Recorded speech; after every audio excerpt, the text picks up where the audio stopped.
So, what is happening in Pakistan after that much touted, much maligned poll rigging speculations and counterclaims elections that happened in Pakistan, bringing Shahbaz Sharif back at the helm of the affairs?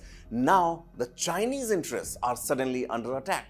Unidentified attackers opened fire at Pakistan's Gwadar Port Authority Complex in its restive Balochistan province, after which retaliatory firing ensued, and security personnel at the Gwadar port have killed 8 attackers. Not 1, 2 or 3, but 8 attackers have been killed. Almost a planned attack there.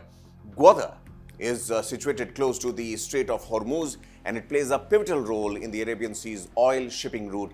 Mainly, many would call it the supply chain, the money minting machine for the cash-strapped Pakistan. This deep water port is central to the multi-billion-dollar China-Pakistan Economic Corridor, also known as CPEC, which includes infrastructure projects such as roads and energy initiatives. It forms an integral part of the Chinese President Xi Jinping's ambitious Belt and Road Initiative, also known as BRI. Despite facing a long-standing separatist insurgency in the region, China has made significant investments in mineral-rich Balochistan as part of its Belt and Road Initiative, particularly in the development of Gwadar. So the news coming from Pakistan once again, various terrorist groups in Pakistan have previously targeted Chinese interests. For instance, in August, gunmen attacked a convoy of Chinese workers in Gwadar, which the Balochistan Liberation Army claimed the responsibility for. Baloch separatists armed with guns and bombs attacked Pakistan's strategic Gwadar port, key to the multi-billion-dollar China-Pakistan Economic Corridor, on Wednesday. 7 to 8 terrorists have been shot and killed by the security officials in Pakistan.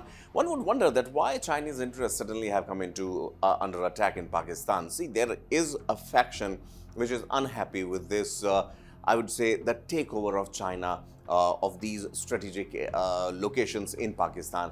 Remember Hambantota? It's a port once again, but not in Pakistan, but down south in Sri Lanka. Now, this Gwadar port in Pakistan is also once again the same, the replica of Hambantota. What Hambantota is to Sri Lanka, Gwadar is to Pakistan as far as China is concerned.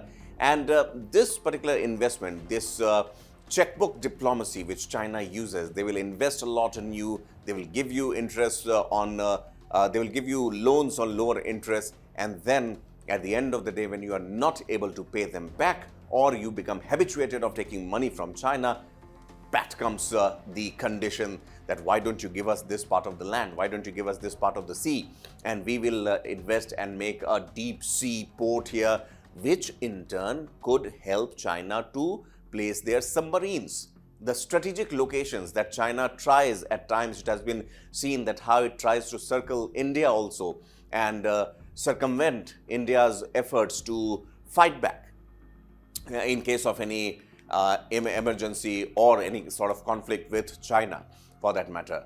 So Balochistan is a restive place and Gwadar happens to be in that place. Balochistan has been a hotcake, as to handle for Pakistan. We have seen time and again people being sent back, not allowed to get into the mainstream in Pakistan. And there has been a visible, as far as opposition to Pakistan's policies to the Baloch people.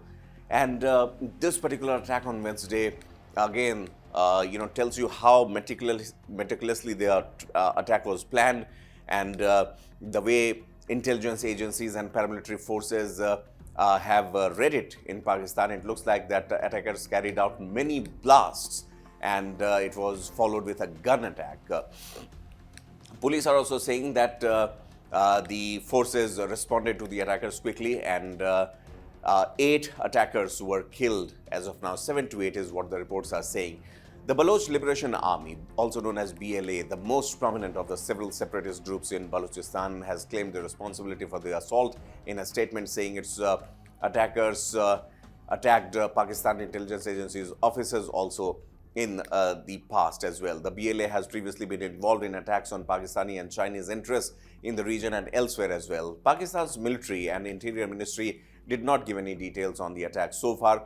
The deep water port is key to China-Pakistan Economic Corridor, CPEC, as mentioned earlier, and it also encompasses roads and energy projects and is part of China's much anticipated and ambitious Belt and Road Initiative.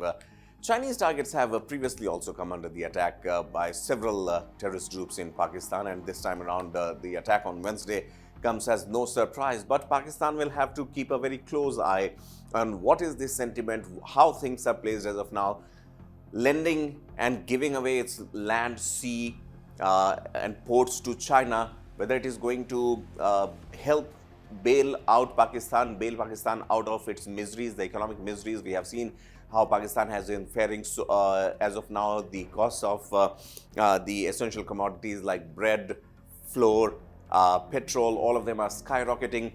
And in this scenario, a new government in place, I think for Shahbaz Sharif, definitely it's time to check what has been going on so far, and also not let Pakistan give away its own interests just to save its economy. Maybe internal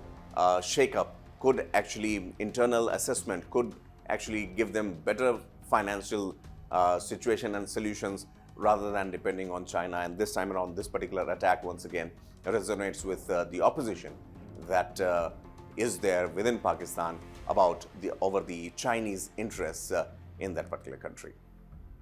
Subscribe to One India channel and never miss an update.